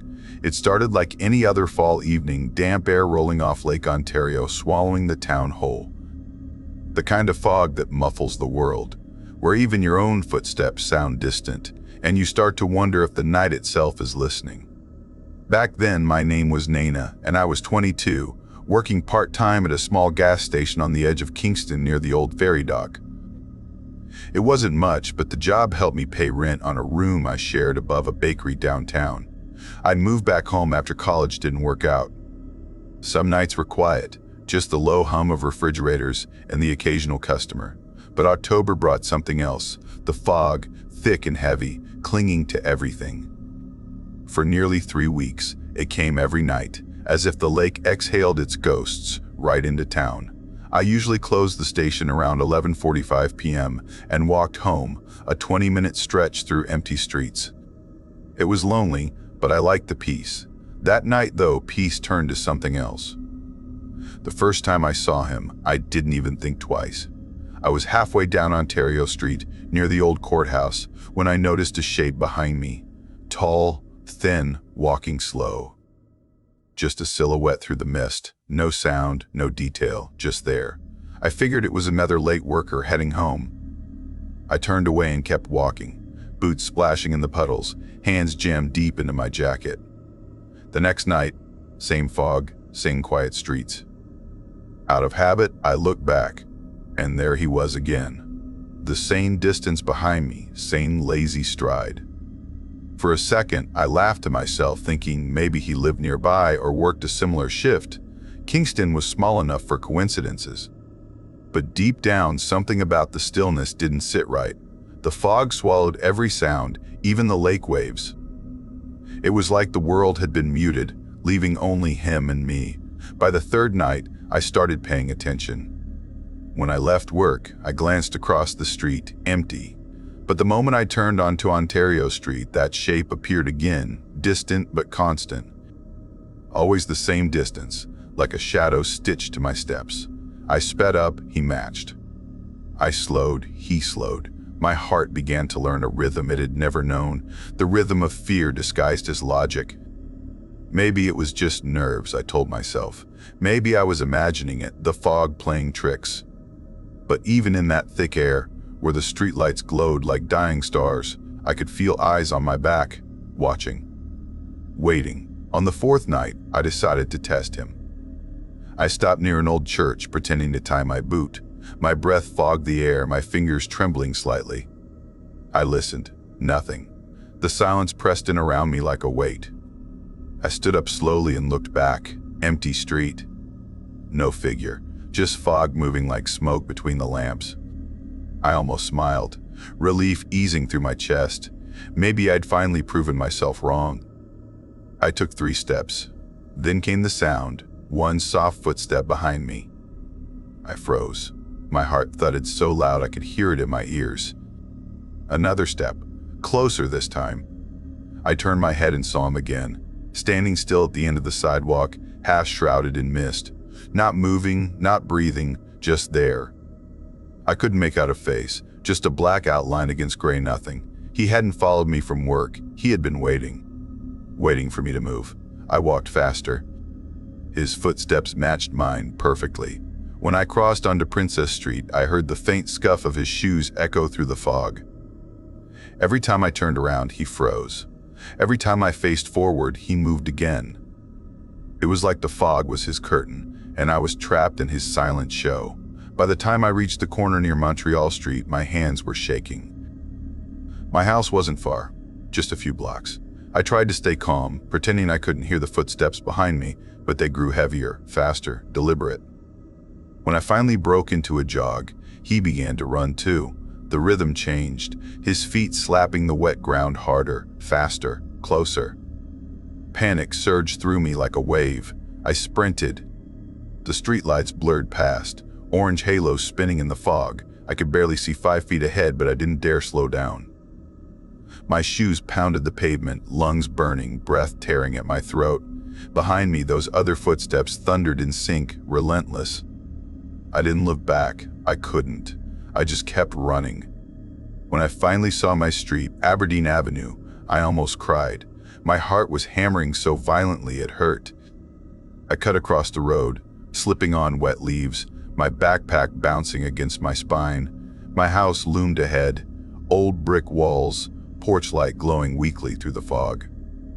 I scrambled up the steps, fishing for my keys. My hands were slick with sweat, shaking so bad I dropped them. The moment they hit the wooden porch, the footsteps stopped. Everything went dead silent. I froze, bent over, chest heaving, staring at the falling keys. I could feel him behind me, just beyond the light's reach. I didn't have to see him to know. The air itself changed, heavy and cold. My skin prickled. Slowly, I lifted my head. There, at the end of the driveway, stood the figure, perfectly still. Perfectly still. Tall, thin, faceless. The fog swirled around him like smoke rising from the ground. He didn't move, he didn't speak. Just stood there, black against gray, like the night had cut a hole in itself. I wanted to scream, but the sound stuck in my throat.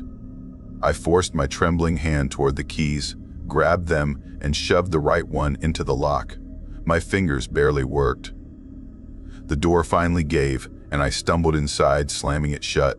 I twisted the lock hard and fell to my knees. Silence.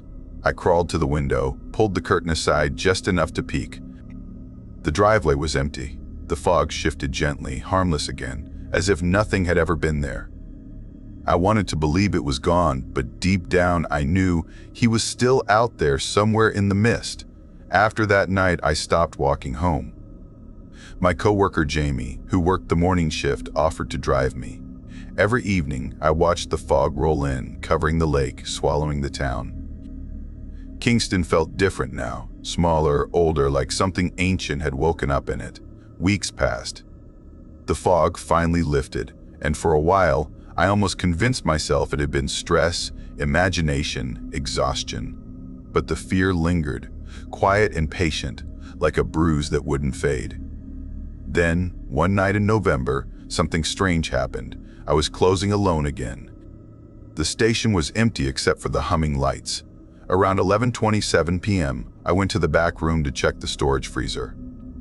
When I came out, the front door chime jingled. My stomach dropped. The bell only rings when someone enters, but no one was there. The door was shut. The fog outside was pressed against the glass like a living thing. I took one step forward and noticed wet footprints leading from the door toward the counter. Big prints. Bare feet. I followed them slowly, my breath catching in my throat. They stopped right in front of the counter, facing the register, then disappeared. No exit, no turn, nothing. Just gone. The floor was dry beyond that point. I backed away, heart hammering, eyes darting toward the windows. The fog outside thickened, curling like smoke fingers against the glass. I flicked off the lights and locked up faster than I ever had in my life. When I stepped outside, the air was colder than before. Every instinct screamed at me to run. I didn't look back once on my way to Jamie's car. After that night, I quit the job. I told everyone I needed a break, but truthfully, I couldn't be there anymore. Something was wrong with that fog, with the lake, with whatever followed me home that night. Kingston's old buildings, its narrow streets, its whispering trees. They all seemed to watch me now. A few weeks later, I moved into a basement apartment across town. It was smaller, darker, but felt safer. For a while, it was peaceful again, until the noises started. Soft scraping sounds coming from inside the walls, faint tapping from the ceiling, like footsteps overhead even though I was underground. One night, I woke around 2:17 a.m. to the sound of dripping water. I turned on the lamp. The bulb flickered weakly, casting pale light over the room. The dripping wasn't from a faucet. It came from my closet. I opened the door and froze. At the back, half hidden behind hanging clothes, was a small square panel I had never noticed before, a crawlspace door. The wood looked old, cracked, edges dark with age. My hands trembled as I pulled it open. The air that seeped out was cold and stale. Inside was a narrow space, maybe 3 feet deep. And there, scattered on the floor, were old Polaroid photos, dozens of them, curling and yellowed. My pulse pounded as I picked one up. It showed the room I was standing in, the same walls, same window, but different furniture, and a girl sitting on the bed smiling at the camera. I flipped through more. A man at the desk, a couple standing near the door. Then, one photo stopped me cold. It was me. Same clothes I was wearing that night, same lamp, same room, but the photo was old, its edges brittle. I wasn't holding a camera that night. I had never taken that picture. I dropped the photos and stumbled back, heart racing. My phone light flickered suddenly, as if reacting to something unseen. Then I heard it. A whisper, low and hoarse, coming from inside the crawl space. I couldn't make out the words, but it was close, too close. My body locked in place. Then, a shadow shifted inside. Something crawled forward, a shape, long and narrow, its limbs moving wrong, too slow, too smooth. I slammed the panel shut and ran to the door. The whisper turned into a scraping, then a knock, 3 slow knocks from the other side of the wall. I packed what I could and left that night, driving aimlessly until dawn. The fog had returned, curling across the highway, and somewhere in the distance, Through the gray veil, I thought I saw him again. Tall, unmoving, waiting. That was months ago. I never went back to Kingston after that. People say the fog bear is harmless, just lake weather. But when I see it in the distance, rising from the water like smoke, I can feel him still. The quiet footsteps, the empty silhouette, the unseen camera catching every move I make. And sometimes, when the night is still enough, I swear I hear that same soft sound again, one single footstep, somewhere just behind me waiting for me to move first.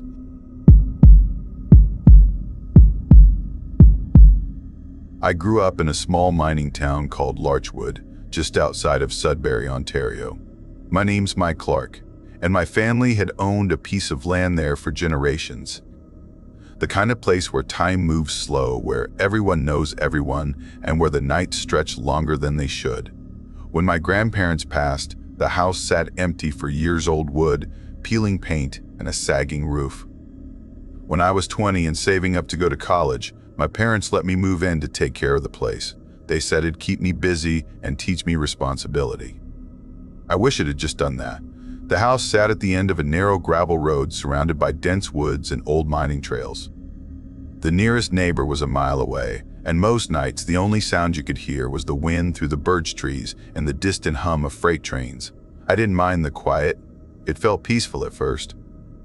But peace never lasts long in places like that. It started small, the way these things always do. One cold night in late November, I was in bed scrolling on my phone, the house silent except for the groans of the old pipes. Around 11:52 p.m., I heard footsteps in the hall. Slow, deliberate ones, heavy like someone in work boots. I thought it was my dad checking the furnace, even though he lived across town. I called out softly, but the steps stopped right outside my door. The air felt heavier, stiller. I stood, opened the door, and the hallway was empty. I laughed to myself, brushing it off as the old floorboards shifting in the cold. But that laugh didn't last long. Over the next few nights, the sound came back, always the same, always at night. And it wasn't just footsteps anymore. Sometimes I'd hear the faint scrape of something dragging along the floorboards, or the whisper of someone breathing just out of sight. One night, I decided to check it out. I grabbed a flashlight and followed the sound down the hall, then down the creaky stairs. The kitchen clock read 2:17 a.m. when I reached the main floor. The air smelled faintly of soil and smoke. I checked the back door. It was locked. I turned toward the sink and caught movement outside the window. A shadow slipped past, quick, low, almost human. The motion light flicked on, but the yard was empty. That night, I barely slept. By December, I'd stopped trying to ignore it. My little sister Grace started coming by on weekends. She was 16 then, with this habit of talking too much when she was scared. She said she hated sleeping in the guest room because it felt like someone was watching from the closet. I told her it was just the wind. She didn't believe me. One morning, she showed me 3 thin scratches down her forearm. She swore she hadn't done it, and we didn't have a cat anymore. I wanted to believe her, but logic was the only thing keeping me calm. I told her she must have scratched herself in her sleep. Deep down, I knew that was a lie. A week later, it got worse. We were sitting by the fire one snowy evening, the whole house creaking under the weight of the wind. The power flickered a few times, typical for that area, but when it came back, something felt wrong. The air was colder, heavier. Grace went upstairs to read, and I stayed down to clean up the kitchen. I was reaching for the light switch when I felt it, someone watching me. At the end of the hall, something was standing there. Not a shape you could mistake for a shadow. This was tall, human, but its edges were blurred, shifting like smoke. I froze. My hand trembled on the switch. The figure tilted its head slightly, then turned and drifted toward the stairs, its form dissolving as it moved. I flicked the lights on. Nothing. That night, I sat outside Grace's room until dawn. After that, strange things became part of daily life. Doors I'd locked would be open. My tools would vanish from the counter and appear on the porch. The baby monitor I set up in the hallway picked up whispering, not clear words, just murmurs. Low, angry tones like someone muttering through their teeth. I played it back for my dad once. He said it was wind interference. I didn't argue, but I started keeping a cross near my bed after that. The whispers grew bolder. Sometimes, I'd wake up to them inside my room, close enough to feel breath on my neck. Once, my phone lit up by itself, its screen flashing like it was trying to record. I turned it off and buried it under my pillow, praying the sun would rise faster. By mid-December, sleep was impossible. Every night, the figure appeared somewhere new, sometimes by the stairs, sometimes near the barn. The old barn stood half-collapsed behind the house, the ground around it dusted with coal ash from decades ago. That's where my grandfather had stored mining tools back when he worked underground. The locals said those tunnels stretched far beneath Sudbury, abandoned, sealed off after a cave-in years before I was born. But sometimes, on cold nights, the miners who still worked up north swore they heard crying from unused tunnels. The company sent security to check. They found cigarette butts and fresh footprints, but no one down there. I tried to ignore those stories, but one evening, when I stood by the kitchen window looking toward the barn, I saw a dim light flicker inside it. I grabbed my coat and flashlight and went out, crunching through the snow. The air was still, my breath forming clouds. Inside the barn, it smelled like rust and damp earth. My light caught old tools, a hanging rope, and something written on the wall letters carved into the wood, underground still. That night, I dreamed of tunnels, endless and dark, with something breathing behind me. The next day, I was driving home from town. I worked as a cab driver part-time, mostly to save up money. My route sometimes took me through the forest roads west of Sudbury, near the old mine entrances. That night, as I turned off the main highway, my radio cut out. Static filled the car, then the GPS flickered, showing no signal. The air inside felt heavy again, pressing on my chest. I pulled over to catch my breath, and through the windshield, I saw someone standing on the tree line, tall, motionless. When I blinked, it was gone. I didn't wait. I drove straight home, radio still dead, heart pounding so hard I could feel it in my teeth. When I got back, the house was dark except for the porch light. Grace was supposed to be asleep, but when I went to check on her, her bed was empty. My stomach dropped. I searched every room calling her name, my voice echoing down the hallway. Then I saw it, the attic door, open. It hadn't been open in years. I climbed the ladder, my flashlight shaking in my hand. The attic smelled like dust and mold. In the beam of light, I saw Grace standing near the window, facing the dark corner. I whispered her name. She didn't move. When I reached her, her eyes were wide, unfocused. I grabbed her shoulders, and she gasped like she'd been underwater. She said she heard someone whispering her name from the walls. I got her downstairs fast, locking the attic behind us. Later, I found an old record of the house in a local archive. Turns out my great-uncle Walter Clark had died in that attic back in the 60s. They said heart attack, but the story was strange. He'd been one of the miners who survived the cave-in. They said he never went underground again, spent his last years building traps in the house to keep them out. I didn't know what he meant until then. The following weeks blurred together. I started noticing the doorbell camera unplugged every morning. I'd plug it in before bed, and by sunrise, it would be lying on the porch. Once, when I checked the footage, it showed a flicker of something tall moving across the yard at 3:29 a.m. The timestamp froze, and then the video cut to black. Grace begged our parents to let her stay with them in town. I didn't argue. The night she left, I stood alone in the living room, surrounded by silence so thick it hurt. I remember whispering into the dark, asking whoever or whatever it was to leave us alone. The lights flickered once, then again. I took that as a no. A few nights later, I woke to the sound of boots on the stairs. Slow, heavy. They stopped outside my door. I grabbed my phone flashlight and turned it on. The door creaked open by itself, and there it stood. The figure filled the doorway, taller than any man, its head nearly brushing the frame. Its body looked like smoke, solidified arms long, hands almost touching the floor. No eyes, no mouth, just a void that seemed to breathe.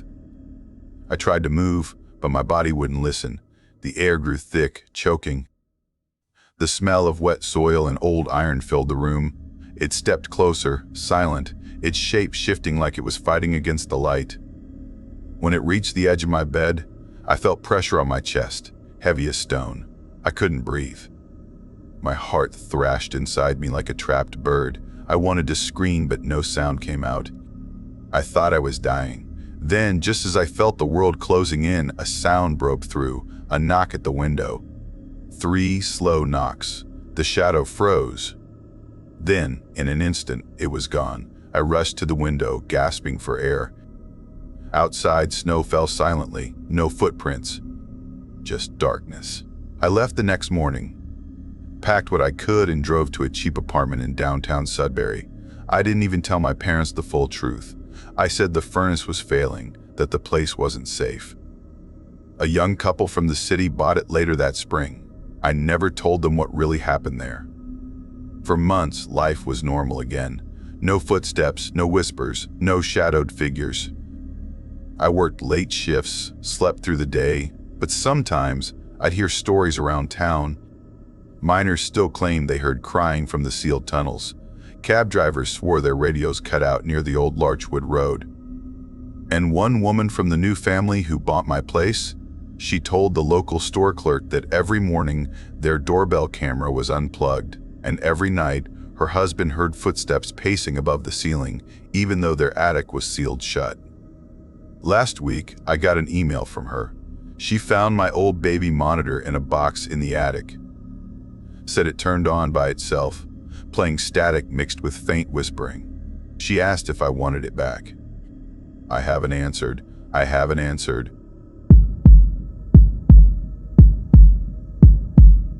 I always believed that fear was something people made up to spice their lives, a trick of the mind born from boredom. But that belief died one cold evening in Thunder Bay, Ontario, when I found out what truly hides behind the whispers of the forest. Back then, I was 19, working part-time at a local diner near the harbor, saving up for college. Life in Thunder Bay was quiet, too quiet for someone like me. The streets were lined with red brick shops, the air always smelling faintly of pine and lake water, and people moved with the same lazy rhythm day after day. I had 2 friends, Nate and Clara, both lifelong residents who were used to the calm, while I longed for something more than routine. Autumn had painted the town in shades of rust and gold, and I spent most evenings walking along the trails behind Hillcrest Park, staring at the crimson leaves as they fell, thinking maybe the world was trying to tell me something. Nate was the one who came up with the idea, his grin wide and reckless, Clara hesitant but curious. He said there was an old place deep in the woods past the Kaministiquia River, a logging cabin called the Heller House. The name alone carried a strange chill. People said the man who built it vanished after his daughter drowned in the nearby creek. Kids dared each other to go there, but no one ever did twice. I laughed when Nate brought it up, though my laughter felt forced. It wasn't that I believed in ghosts, I just didn't want to admit how much the story unsettled me. Clara tried to talk us out of it, her soft voice trembling as she reminded us of the disappearances people whispered about, hikers who never returned. But boredom has a way of pushing reason aside, and by dusk, I had packed my old hiking bag with a flashlight, a water bottle, a compass, and my uncle's pocket knife. The evening air bit at my face as I left the diner, the faint orange glow of the street lights flickering against the fog rolling in from Lake Superior. I told my mom I'd be home before midnight, pretending I was just going for a walk. She nodded absently, used to my long wanderings. I didn't tell her that this walk would lead me into the kind of darkness that doesn't end when the sun rises. By 7:45 p.m., I had met Nate and Clara at the edge of the forest. The sky was painted in dying streaks of purple and red, the kind that made you feel like you were standing inside a bruise. Nate led the way with his usual swagger, waving a flashlight around like a sword, while Clara clutched her coat tighter, her breath coming out in small white clouds. The first half of the trail was peaceful, filled with the crunch of leaves under our boots and the faint hoot of an owl. But as we moved deeper, the forest began to change. The trees grew thicker, their branches twisting overhead until they blocked out the fading light. The air turned heavy, the smell of damp moss and decay replacing the crisp scent of pine. The silence grew so thick that even our footsteps seemed too loud. At one point, I glanced behind and thought I saw a flicker of movement between the trees, a pale shape darting just out of sight. When I told Nate, he laughed, saying it was probably a deer. We walked for what felt like hours until the trees parted, revealing the cabin. The Heller house leaned forward like it was exhausted from standing too long. Its roof sagged, half-eaten by rot, and ivy crawled up its sides like veins. The windows were shattered, the frames blackened by mold, and the door hung crookedly, one hinge barely clinging on. Something about it made my stomach twist, but Nate was already stepping onto the porch, the wood groaning beneath him. He pushed the door open, and the noise it made sounded almost like a scream. Dust drifted through the air thick as fog, and the smell hit us, a sour mixture of damp wood, rust, and something faintly metallic. Inside the cabin was one large room. A broken table lay in the center, a rusted stove in the corner, and what looked like the remains of a cot near the wall. I raised my flashlight, the beam cutting through the murky air. That's when I saw something glinting near the fireplace. I bent down, brushing aside dirt and a stack of old newspapers, and found a small silver pendant shaped like a heart. When I flipped it open, I saw a picture of a little girl, her face blurred but her eyes sharp, like they were staring straight at me. I felt my pulse quicken. The photo had been taken decades ago, yet the image seemed alive. Nate laughed, saying I should keep it as a souvenir. I almost did, but Clara's trembling hand stopped me. She whispered that we should leave it alone, her voice tight with fear. That's when we heard the first sound, a faint creak like footsteps on the floor above us, but there was no upstairs. We froze, staring at each other, our breath shallow. The sound came again, this time louder, moving slowly across the ceiling.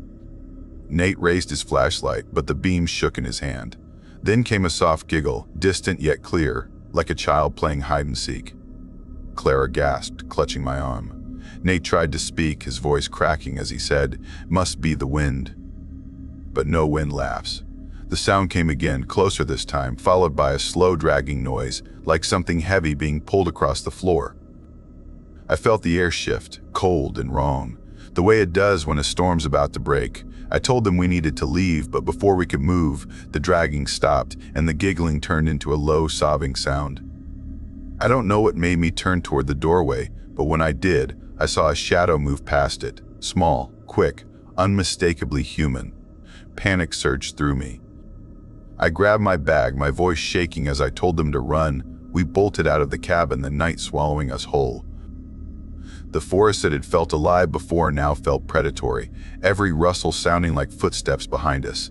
My flashlight flickered, its beam weakening as if the darkness was feeding on it. I could hear Clara sobbing, Nate shouting for us to stick together. Then came the giggle again, closer than ever, right behind me.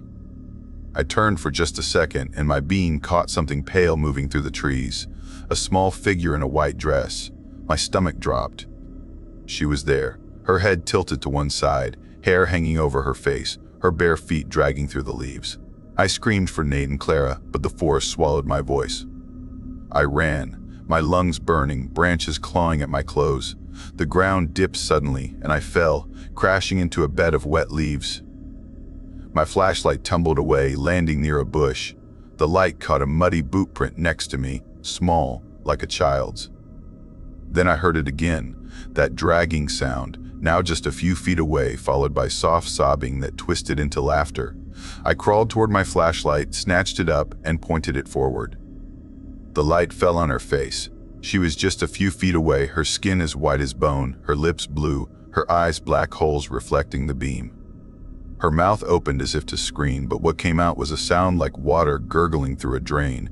I ran, I don't remember how long, maybe minutes, maybe hours. The forest seemed endless, the trees closing in, the ground pulling me back. At one point, I heard Nate shouting behind me, then a sharp cry that cut off too quickly. I never saw him again after that. Clara and I burst out of the woods near the edge of town, collapsing onto the gravel road. My watch read 2:17 a.m. The night was still, the stars hidden behind thick clouds. We staggered back to my house, our clothes torn, hands scratched, faces pale. My mom was asleep, unaware that her son had just run from something that should not exist. I locked the door behind us, my fingers trembling so hard I could barely turn the key. Days passed, but Nate didn't come home. The police searched the forest for a week, finding only his backpack near the old mill stream. They said he probably fell into the river, swept away by the current. But I know that's not what happened. I saw the muddy footprints that night. I heard her laughter echo through the trees. Clara never spoke about it again. She moved away a month later, leaving no forwarding address. I stayed, though I stopped walking the trails. Every autumn, when the leaves start to fall, I see a shadow near the edge of the woods, small and still, watching. Sometimes, when the wind picks up, I hear that same faint giggle threading through the rustle of leaves. Last winter, I found the pendant again. It had been buried at the bottom of my drawer, the silver tarnished to black. The photo inside was different now. The girl was still there, but behind her stood a boy, his features blurred, but I swear it looked like Nate.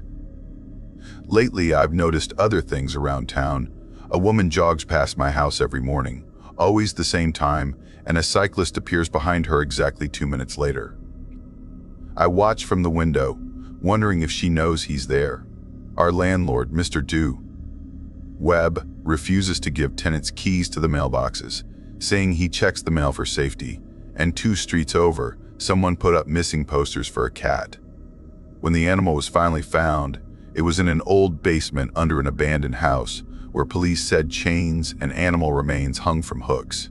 People say it's coincidence, just small-town strangeness. But Thunder Bay has its secrets. I've seen enough to know that. Sometimes, late at night, I walk down to the lake, the wind slicing across the water, carrying whispers from the forest. I keep telling myself it's just the sound of the trees, that there's nothing watching from the other side. But then I see ripples move across the lake when the air is still, and I swear I hear that faint giggle again, coming from behind me. Every time it happens, I grip the pendant tighter, feeling the cold metal burn against my palm. I tell myself it's just a memory, a leftover fear from years ago, but deep down, I know the truth. The forest never let me go. It's waiting, patient as the cold, watching for the moment I make the mistake of going back. And sometimes, when I close my eyes, I can still see her standing among the trees, her dress fluttering in the wind, her dark eyes fixed on me, whispering my name through the leaves.